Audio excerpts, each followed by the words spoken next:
আসসালামু আলাইকুম রহমতুল্লাহ। সম্মানিত প্রিয় উপস্থিতি, সামনে রমজান মাস, তাই আসুন রমজান সম্পর্কে গুরুত্বপূর্ণ কিছু হাদিস শুনে নিই। عن أبي هريرة رضي الله عنه قال رسول الله صلى الله عليه وسلم من قام رمضان إيمانا واحتسابا غفر له ما تقدم من ذنبه মুত্তাফাক আলাইহি।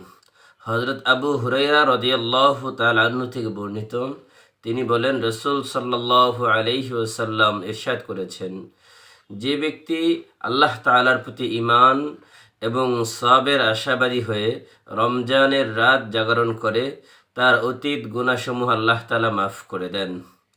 বুখারী ও মুসলিম। অন্য আরেকটি হাদিস আপনাদেরকে শোনাচ্ছি। وعن أبي هريرة رضي الله عنه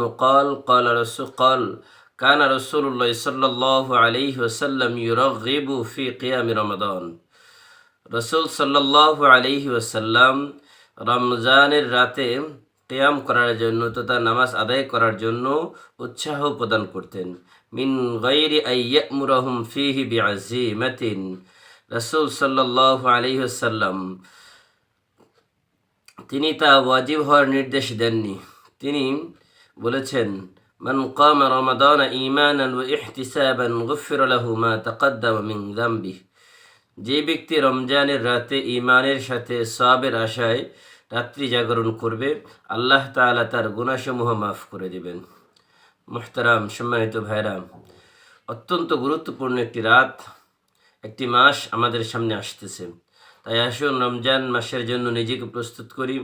কিয়ামুল লাইল, কিয়ামে রমাদান তথা তারাবিহের নামাজ আদায়ের জন্য নিজেকে প্রস্তুত করুন এবং সকলেই তারাবির নামাজের জন্য পরিপূর্ণ প্রস্তুতি গ্রহণ করুন।